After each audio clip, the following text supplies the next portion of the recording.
Tai gerą dieną, vadybininkai. Aš čia kad pasakoju, bet žiūriu, kad mano kamera kažko buvo užgribavus. Nei fotkint, nei filmuot negalėjo, tai per krovį dabar liktais jau veikia. Ką, atsistovėjau, pauzikė 24, gavus 26 valandas beveik. Atsiuntė vadybą darbų, tai va baigė atvažiuoti pasimti priekabą, čia į aerodromas kažkokie, kur čia kažkokie pempinai. Tai kabinsis priekabą, rašė, kad važiuoti nusiplauti ir išorę ir vidų. Nesu per metus laiką niekada išorės priekabam plovęs. Tai bus įdomu, ar vidui murzina, gal žuvis kokį palikta buvo. Tai išplauti vidų, bet ir išorę, tai prie to paties ir kamazą nuplaus. Nu, tai čia reikės pasiaiškyti, gal jau per klaidą tai parašė, matys, kaip priskabinsi priekabą. Taip, kokią čia mes ją turim? Kur tie numeriai?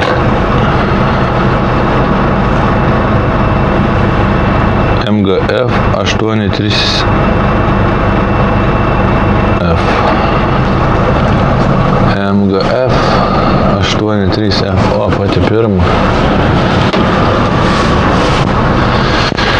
Tai va, žodžiu, kabinuosi ir bandysiu aiškintis su iškrovimais, nes šiandien yra penktadienis. Vieną vietą išsikrauti už 400 kg.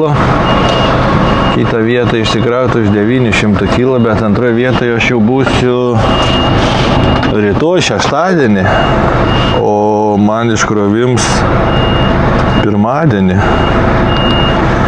Tai reikės skambinti šefui, klausti, ką jie ten galvos, gal vėl kažką pakeis, kaip išsikrausi, kad visą tą dieną nestovėti. Tai pasistengsiu informuoti. O dabar ką, varau kabintis priekabą ir žiūrėti, kas ten viduj murzina taip, kad jau jie nori, kad aš išplaučiau.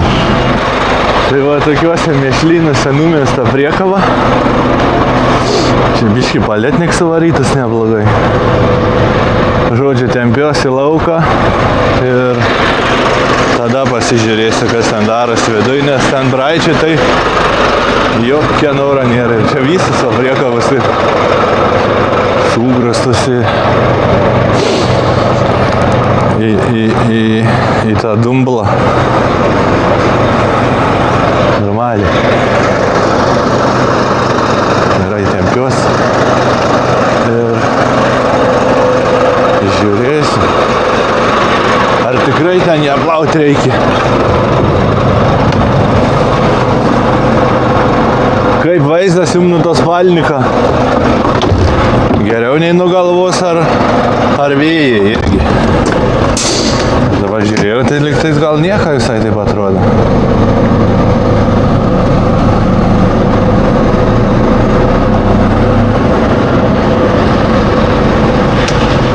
Iš mėšlyno ištraukta. Tai pasižiūrėsim.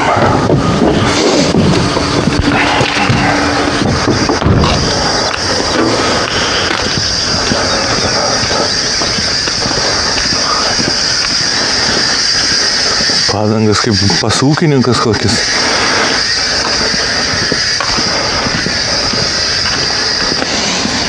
Jo, žuvis buvo, reikia varyti plauti. Tai gerai, skanija irgi bus švari.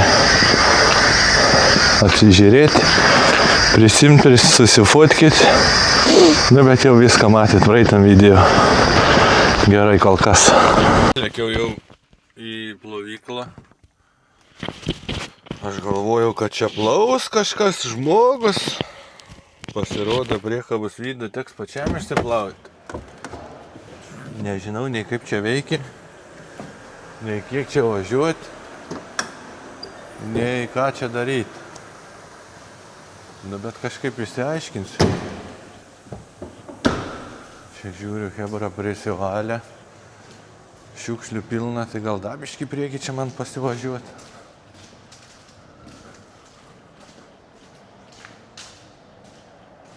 Ką čia rašo? Čia kažkoks instrukcijas yra, reikia pasižiūrėti. Nu, žodžiu. Eina aiškintis, kaip kas čia vyksta ir žiūrėsim, kas čia gausis. Kažkokia tai nesąmoninga čia ta plovykla. Priekabą įsiploviau tik su vandeniu, nedavė nei muilą, nei jokios chemijos. Nors buvo parašyta, knapkė paspaus bus muilą. Tada biški bandžiau ratus apsiplauti, bet ratai baisus, tai aš irgi vystas kelnes. Vėliniop tokias plovyklas. Tada pajungiau šepečius. Nu, tikiuosi nesmerdės ten viduj. Viskas bus gerai. Bet, sakau, plovykla tai nesąmonė. Skambinau ten to numerį, kur ant sienos parašyta, kad tipo, jeigu nežinai, ką daryti, skambink. Nieks neatsiliepia, 2 bandžiau skambinti. Šūdas, o ne plovykla. Nu, įdomu, gal nuplaus su šepečiais ar neplaus, nes chemijas tai nedavažiavo iki galinių durų. Tai įdomu pasižiūrėti dabar, kas čia gausis. Ar sustos ir važiuos atgal. Bet sakau, plovykla tai triperis, eina načiai. Dar tokios nematęs, kad tokia nesąmonė būtų. O, plaunu galvą. Nu, va, gerai, padėjavau biškį, užtenka. Tai čia vadinasi nuplovė mašiną. Nu, apart to, kad sušlapina ją, nelabai skirtumą matau. Galas kaip buvo, taip ir yra, pačios netrynė. Ratai irgi nieka, kokie buvo dumblinės, tokie įliko. O, Jėzus. Nu, sakau, plovykla tai gerumą nesvietiška. Mašina va irgi matosi, iki kur nuplovė. Oi, darau veidrodžius. Susitvarkau ir varau krautis. Šitą vartelius reikia atsidaryti.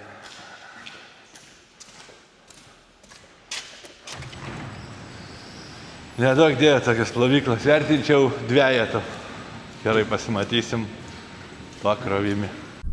Tai pasirodo, čia tos firmos, o ten va plovykla yra. O aš čia krautis turi. Tai laukiu, kol šitą gražuolę skaniją pasitrauks nuo rampas ir pakraus man čia kiek 15, gal tik tai paliečiu. Ir varysiu į muitinę, muitinį reikės jau nueiti į ekspediciją, net tiesiai į muitinę, ten susitvarkyti popierius. Ekspedicijai, tada muitinį štampas, tada vėl grįžti į ekspediciją, taratata ir panašiai. O išsikrauti turiu pirmoje vietoje Vestbiasko. Labai senai aš ten buvau, bet kiek atsimenu, man tenai nepatikdavo išsikraudinėti, kažkoks bardakė būdavo. Bet nieka, ir tada ten išsimetu 9 paletės. Ir varau į Tronheimą.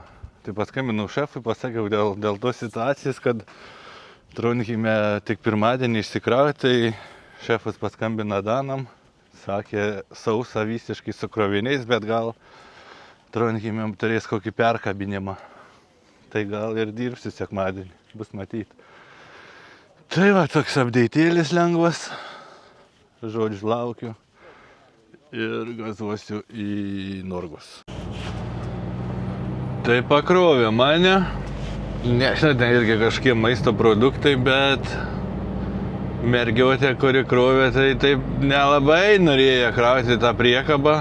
Sako, žuvim smirdi. Sakau, ką tik ploviau, ką čia svaigsti, nieks, sakau, čia nesmirdi. Kada, sako, ploviai, nu va, sakau, prieš pusę valandos. Pasižiūrėjo, ką grindė šlapės, tai pusę pakraipė. Nu gerai, sako, gerai. Tai kiek aš ten valandžykė gal pastovėjau ant rampas. Atėjo, sako, eik susidėk štangas. Davė popierius, pasižiūriu popieriai visai adresai netie. Paklausiu dar kokią eilės tvarką pakrovė, ar taip kaip man reikėjo, tai pakrovė lyg ir gerai. Tik tai jeigu Asko išsikraudinėsi, kiek mačiau, nemačiau etikečių kažkokių kaip atskirtas paletės. Bet kažkaip atskirsiu. Dar ten, žinau, Asko tam prašo jie norvegišką elektrokarą pažymėjimą. Aš kaip ir turiu pažymėjimą, bet jis lietuviškas, bet neregistruotas Norvegijai. Bet gal kaip nors prasisuksiu, parodysiu kokį popiergalį, sakysi, žiūrėk, viskas čia gerai yra. Arba bratkės atsiųsiu, jeigu ką savo patvirtinimą, kad jisai Norvegijai galioja. Tai va, išsikraunu Asko ir kaip visą laiką planai keičias. Į Trondheimą važiuoti nebereikės. Varysiu priekabą numesti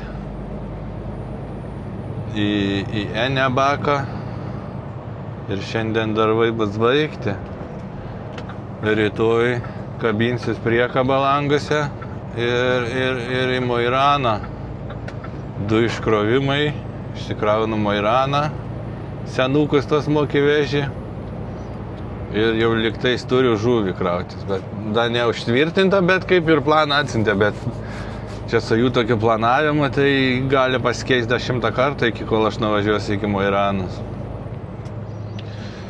Tai va, ką jau, muitinė galima sakyti. Reikės žiūrėti, ką švieslentė rodys, bet švieslentė aišku rodys, kad važiuok deklaruoti, nes jokių popierių nei ta vienas, nei nieko neturiu. Tai eisiu į ekspediciją, susitvarkysiu viską. Vadyba irgi rašė, kaip pasikroju, o full gas, tu vesbi. Bet, kad neina čia full gas. O švieslentė dega. CX 15520 važiuoti į muitinę. Nu ir važiuoju. Reikia deklaruotis. Bet šiaip, jeigu čia viskas sutvarka tos bairius, kad čia tik užtenk prasukti ratą ir viskas deklaruojasi automatiškai, tai labai patogu. Nei tenai žiūrėti, nei ten ką, už tampų ieško, da kažko. Tai va, žodžiu, gerai. Einu tvarkytis popierių. Ieškotos ekspedicijos, nes tokia negirdėta dar. Kažkur surasti, kur čia atsistoti patogiai. Reikia iki pridūro visą laiką.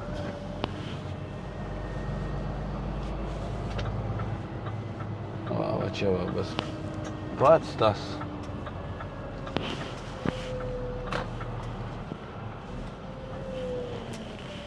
Ai, va ten matau jau savo ekspediciją. Po kairę pusę yra.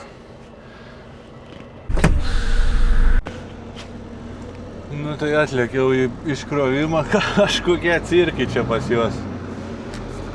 Sako, važiuok prie 56 rampos, suku ratai šiandien 5-4 tik tai matau.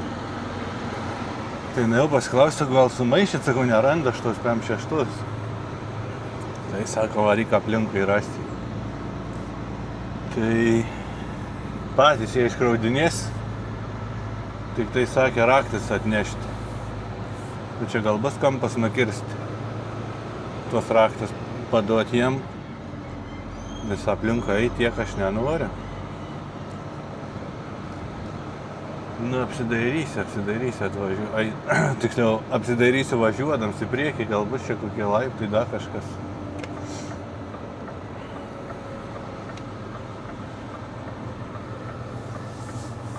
Sakė, į kitą pusę važiuot, paskui tunelis aukštyn kažką tais ir bus.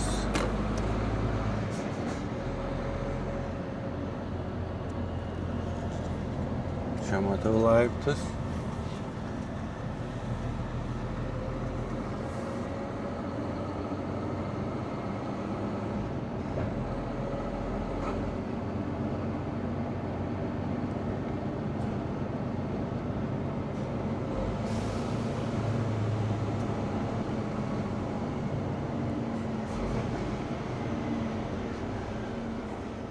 Tai, ką ten rašo, nedažlybina.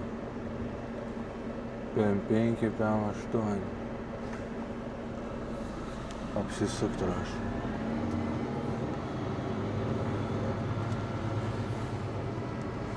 Ai, va, apie tunelį kažką man sakė. Vieną ženklą, kur viršų yra, pramazinau. Nu, varau, pasižiūrėsiu.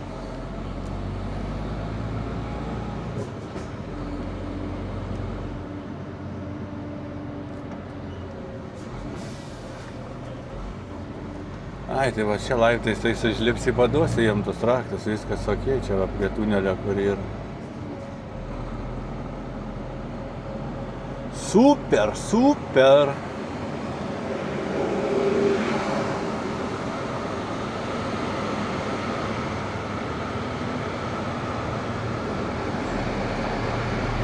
Ai, ne, vis tiek toli eit reikės. Na, nieko, pasivaikščioti. Sveikagi.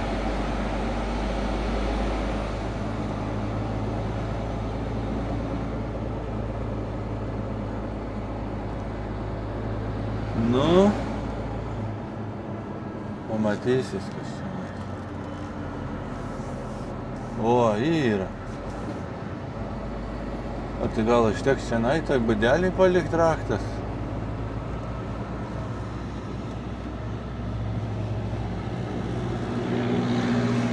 Spėju, kad gal neužteks. Nu, nesvarbu. Gerai varau. Stumiuos prie rampos ir lauksiu, kol iškraus. Nu, čia įdomi vieta. Mašinai sėdėti neleis. Saka, sėdėk prie varto ant kėdės. Gal, kad nors nereikėjo eiti aplinkui tiek toli. Ką, sėdim? Nu va, iškrovė. Saugumas svarbiausia, musėti jau nesikį.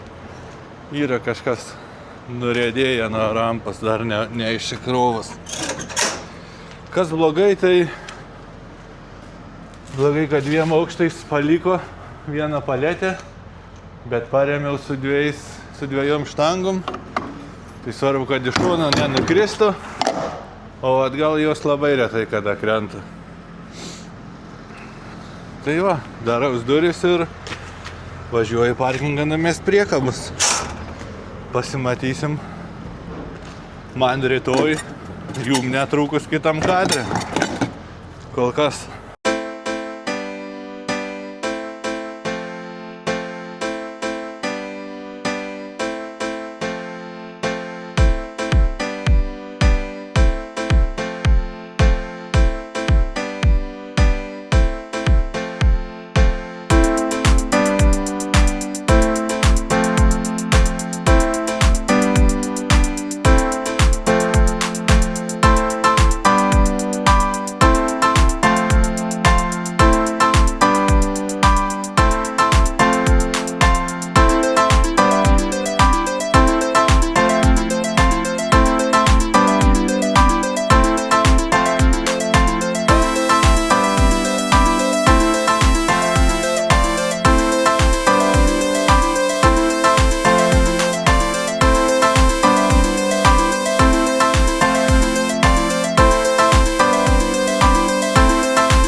Tai turim naują dieną. Priekabą vakarą atidaviau. Viskas gerai, be jokių nuotykių, be streso. Tai sakau, dabar kol nuvažiuosiu iki kitos priekabos, paskaičiuosiu, kiek šefai sutaupa pinigų, jeigu jūs važiuojat pilnai eko ten ant autopiloto, į įkalnės ten žaidžiat su tais, kad prieš įkalnę nusiim gasą ir tai toliau ir panašiai. Na, tas pilnas eko vairavimas. Tai gal dabar paskaičiuosiu iš savo patirties, taip grubiai. Praeitą reisą kaip dariau, iš šiaurės grįžinėjau, laikų daug turėjau. Tai žaidžiau aš ten su tais visais eko režimais. Ir gavus man vidurkis su 40 tonų bendrą svorę ant visiško eko 27,5-28 litrai. Ir paskutinę dieną pramiegojau ir tada variau jau pilnais gazais, kad skaupedalas buvo sulindęs į grindis. Tai vidurkis gavos man 30 litrų su pusė, taip grubiai. Viską grubiai čia skaičiuoju, ne grams į gramą, bet taip grubiai. Tai gauna skirtams taip 2,5 litrą grubiai. Per 10 štukų, jeigu mano matematika nemeluoja, apie 200 litrų susitaupa, jeigu važiuoji ant visišką eko. Nežinau, už kiek šefai gauna soliarkas, bet skaičiuokim grubiai 2 eurai už litrą. Tai per mėnesį, per 10 štukų gali sutaupyti 400-500 eurų vieną ant kuro. Bet kiek teko Lietuvoje dirbti, visi žadėdavo, kad jeigu važiuosi ant eko, ten kompiuteris rodys gerą balą, taip toliau ir panašiai, tai dadėsim mes jum premiją prie algos, bet lietuviškai firmai nei vieną kartą nėra sakę, kad va, grįžai iš reiso, žiūrėk, gera tavo kūro norma, ten vidurkiai, numatymai, visi stabdymai, viskas super, jiem duosi tau 5 eurų bonusą prie algos. Nėra buvę taip. Parašykit jūs komentaruose, ar esat gavę kas nors iš šefų tokią premiją, ar nesat. O aš va vėl beskaičiuodams matematiškai baigiu atvažiuoti į vietą, o žmogelis vartas man kaip tik atidarys. Nereikės pačiam stoti. Ačiū. O pasisekė, nereikės lipti. Tai vat ką, kabinuosi priekabą ir varau į Moiraną. Nusimata, kiek kavos sustojimų čia man nusimata vienas. Osle, Checkpointe, Trondheime. Tarp Trondheimo ir Mosjono neatsimenu kaip vadinas. Bet jau ten nedavažiuosi, tai per šiandieną 3 kavos stopai, tai turėtų pradėti rankas drebėti. Gerai, einu ieškoti priekabas kol kas. Ką, stoviu netoli Trondheimo, čia gal kem kilo lygiai iki Trondheimo. Kai va vietoje autobusų stotelį. Atsitiko bėdelė lengva. Sprogo antifrizo žarna. Tai buvau palindęs, nematau kurioj vietoj. Tai laukiu, atvažiuos Scania, remontuos. Gerai, kad čia dar stotelė netoli buvo. O, upelis nubėgęs. Vaizdas toks. Nu nieko, turėtų sutvarkyti, vis tiek šiandien šeštadienis, tai pirmadienį tik išsikrauti, iki išsikrovimo apie 500 kg gal. Įdomu, kiek čia laiko užtruks, kol atvažiuos. Nu jeigu ką, informuosiu. Servisas išvažiavo, diagnozavo, kad susprogo man ventiliatorius. Išdaužė radiatorių, taip toliau ir panašiai. Tai dabar laukiu Vikingo. Vikingas turėjo spemti mane į servisą. Detalių sakė, kaip ir čia vietoj neturi. Tai galbūt su lėktuvu skraidins iš Oslo, jeigu Oslas turės, tai bus matyti. Pridėsiu video su Rageliu, turiu nufilmavęs, kaip ten kas atrodo. Nedaug kas matas, bet kažkiek matas.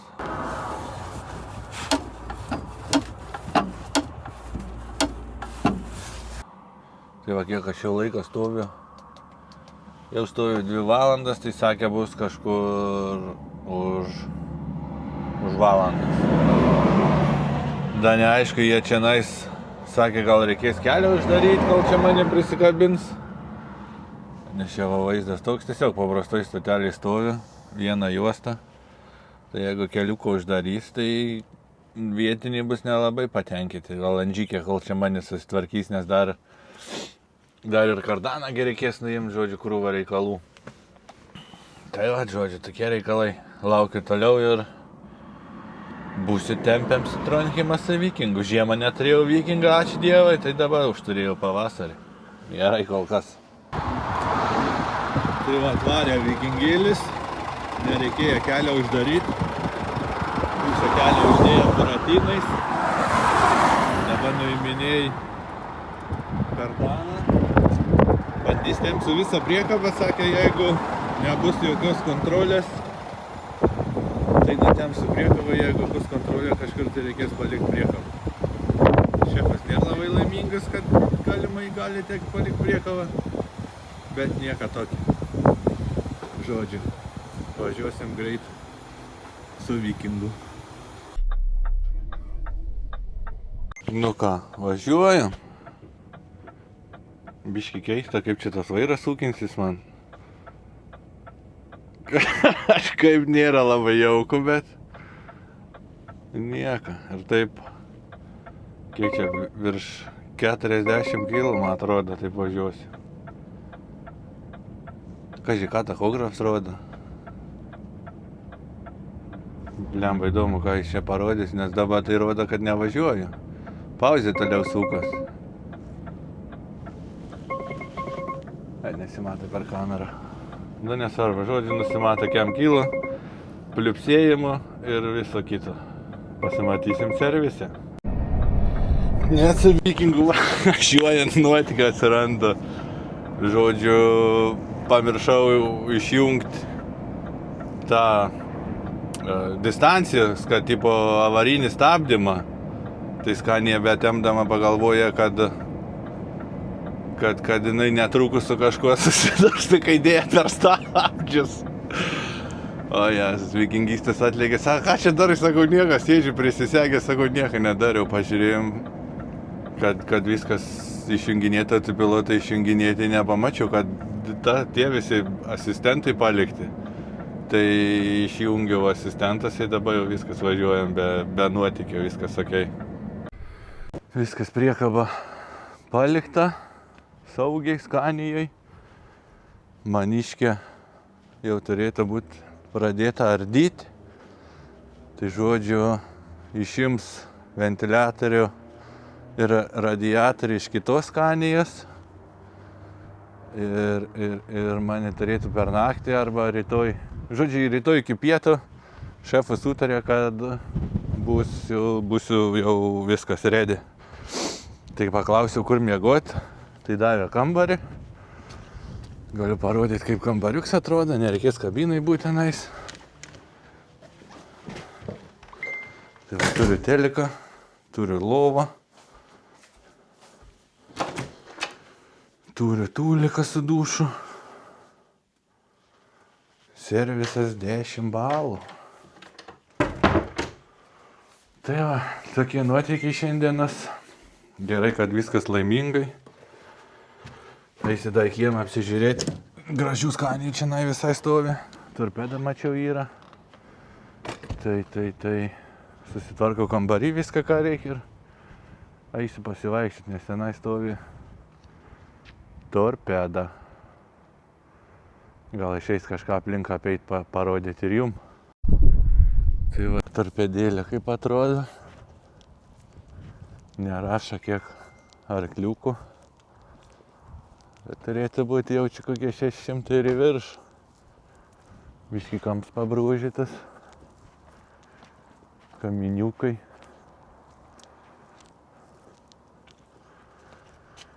Nu jo, tokia jau įdomu būtų. Aišku, gal su priekaba, su šaldytuvu, kai kur būtų sunku su ją važiuoti. Bet šiaip vaizdas tai labai geras. Gražu pažiūrėti.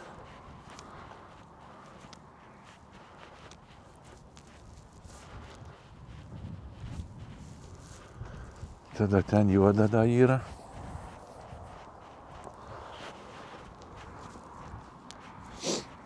Ką juoda gera. Finsnė. Irgi matau, kaminai uždėti neblogi. Visi nujuodyti, kiek įmanoma. Va, 8.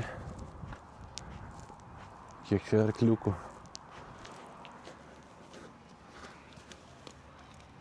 čia šiam.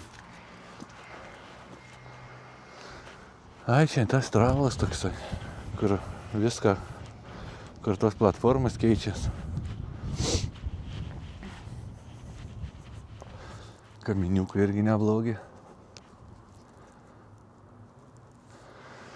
Tai va, žodžiu, Nurgose, čia nais yra ką pasižiūrėti.